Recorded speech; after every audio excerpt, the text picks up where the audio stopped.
अस्सलाम वालेकुम students, 9.3 exercise करने जा रहे हैं। जो 9.1 थी उसमें मैंने डिस्टेंस फार्मूला का कॉन्सेप्ट दिया था और 9.3 जो है वो मिड पॉइंट फार्मूला का। ये भी बहुत आसान एक्सरसाइज है। जस्ट एक छोटा सा फार्मूला है, आपने जस्ट उसमें वैल्यूज पुट करनी है और उसके बाद उसको सिंप्लीफाई करना है। पहले इसको स्लाइड को ऑन कर लेते हैं। 9.3 the concept of mid point, introduction to coordinate. अब ये एक लाइन सेगमेंट दी है पी और क्यू। पी के कोऑर्डिनेट्स हमारे पास x1 y1 और क्यू के कोऑर्डिनेट्स हमारे पास x2 y2। अब मिड पॉइंट क्या है, इन दोनों के दरमियान का जो सेंटर पॉइंट है, यानी जिसको m से डिनोट कर रहे हैं, उसके कोऑर्डिनेट्स है xy।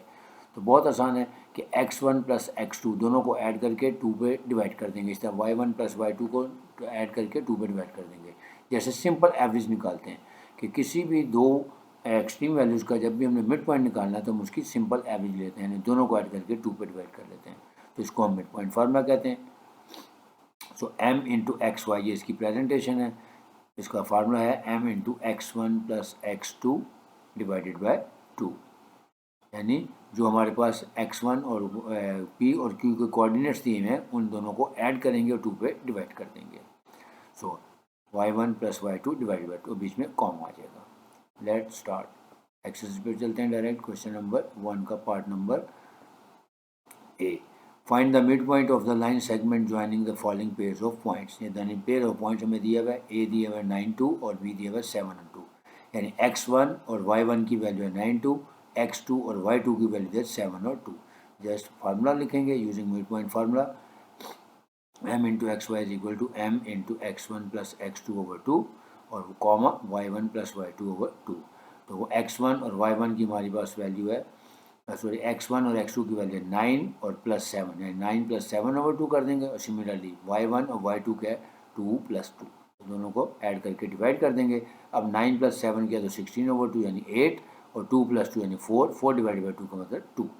सो मिड पॉइंट हमारा आ जाएगा 16 ओवर 2 या 4 ओवर 2 विच मीन्स 8 एंड 2। बहुत आसान है, सिर्फ प्रेजेंटेशन के नंबर है। Next part number C select किया है। ए के कोऑर्डिनेट्स है -8 और 1 और बी के कोऑर्डिनेट्स हैं 6 एंड 1।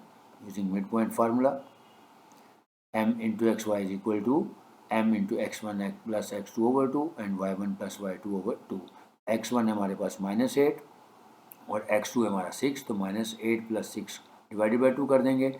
सिमिलरली x2 है हमारे पास 1 और y2 भी सॉरी y1 1 है और y2 भी 1, तो 1 प्लस 1 डिवाइड बाई 2 कर देंगे। तो -8 प्लस 6 किया तो आ गया -2 ओवर 2 और 1 प्लस 1 आया 2 ओवर 2, तो -1 और +1 इसका आंसर आ जाएगा। नेक्स्ट एक क्वेश्चन और कर लेते हैं ताकि कॉन्सेप्ट मज़ीद क्लियर हो जाए। ई पार्ट सेलेक्ट किया है, कोऑर्डिनेट्स दिए हुए 3 -11 और बी के कोऑर्डिनेट्स दिए हुए 3 and -4। Using mid point formula, तो 3 प्लस 3 डिवाइडेड बाई 2 और फिर -11 प्लस -4 डिवाइडेड बाई 2 कर देंगे। तो 3 प्लस 3 करेंगे तो 6 ओवर 2 यानी 3 आ जाएगा। फिर -11 प्लस माइनस यानी माइनस प्लस माइनस हो जाएगा, तो -11 और -4 -15 ओवर 2 आ जाएगा। फिर इसको हम सिंपलेस्ट फॉर्म में लिख देंगे, 6 डिवाइडेड बाई 2 मीन्स 3 और -15 ओवर 2 मीन्स -7.5, या इसको -15 ओवर 2 भी लिख सकते हैं, चाहे फ्रैक्शन में लिख दें या डेसिमल में लिख दें, दोनों ठीक है। अब चलते हैं क्वेश्चन नंबर 2 की तरफ। क्वेश्चन नंबर 2 में बताया हुआ है कि एक लाइन सेगमेंट दी हुई है। The end point of a line segment P Q is -3 and 6, यानी ये लाइन सेगमेंट बनाई हुई है मैंने पी और क्यू। आपको होता है पी के कोऑर्डिनेट्स x1 और y1 है और क्यू के हैं x2 और y2। अब जो इसका मिड पॉइंट है, जहाँ पे हम xy लिखते हैं, यहाँ पे मिड पॉइंट गिवन है कि मिड पॉइंट के कोऑर्डिनेट्स बताया कि 5 और 8 हैं। तो फाइंड क्या करना है हमने क्यू के, यानी जो अदर एंड पॉइंट है हमारा क्यू, उसके x2 और y2 की वैल्यूज फाइंड करनी है। कि यानी एक लाइन सेगमेंट दिया है जिसमें p के कोऑर्डिनेट्स x1 y1 दिए हुए हैं, q के x2 y2 होते हैं और मिड पॉइंट दिया हुआ है, तो इसकी मदद से हमने x2 और y2 की वैल्यू कैसे निकालनी है। वेरी सिंपल कि वही मिड पॉइंट फार्मूला लिखेंगे हम using mid point formula, m into x y is equal to m x1 plus x2 over 2 और y1 प्लस y2 ओवर 2।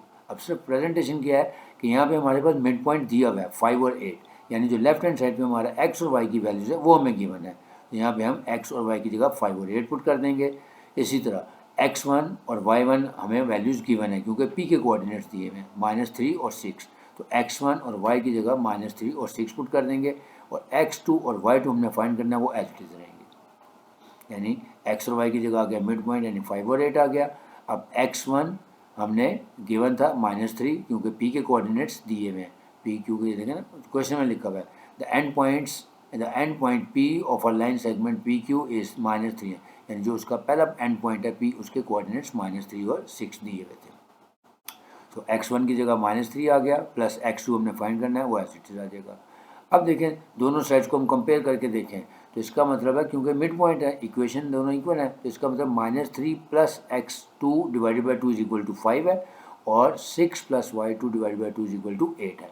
तो ये लिखेंगे बाय कंपेयरिंग बोथ साइड्स, हम लिखेंगे -3 plus x2 over 2 is equal to 5 और 6 plus y2 divided by 2 is equal to 8। अब यहाँ से क्रॉस प्रोडक्ट कर लें, 2 5 का 10 हो जाएगा, तो -3 plus x2 is equal to 10। Similarly दूसरी तरफ भी देखें क्रॉस प्रोडक्ट करें तो 6 plus y2 is equal to 2 8 16 आ जाएगा। अब यहाँ से x2 की वैल्यू निकाल लेंगे, 10 -3 हो जाके +3 हो जाएगा। सिमिलरली यहाँ पे y2 की वैल्यू जब निकालेंगे तो 6 जब ऐड हो रहा है तो उधर जाके माइनस हो जाएगा। सो x2 इज इक्वल टू 10 + 3 यानी 13 आ गया और y2 की वैल्यू आ गई 16 - 6 दैट इज इक्वल टू 10। ये बहुत आसान कॉन्सेप्ट है इसका कि इसमें हमने सिर्फ आपको दो लाइन सेगमेंट दी होगी, उसके दोनों एंड पॉइंट्स दिए हों, तो उसका मिड पॉइंट निकालने का आसान तरीका क्या है कि दोनों को फार्मूला लिखें x1 + x2 और उसको 2 पे डिवाइड कर दें, बीच में कॉमा प्लेस कर दें। उम्मीद है आपको समझ आया होगा। आगे जो इसके क्वेश्चंस हैं वो थोड़े से एप्लीकेशन ऑफ मिड पॉइंट और डिस्टेंस फार्मूला दोनों की हैं, लिहाजा वो क्योंकि आपके स्कोप से आउट हैं, लिहाजा यहाँ पे हमने सिर्फ इसको मिड पॉइंट फार्मूले को ही डिस्कस करना था। उम्मीद है आप लोगों को समझ आ गया होगा। इंशाल्लाह अब नेक्स्ट लेक्चर में आपसे दोबारा मुलाकात।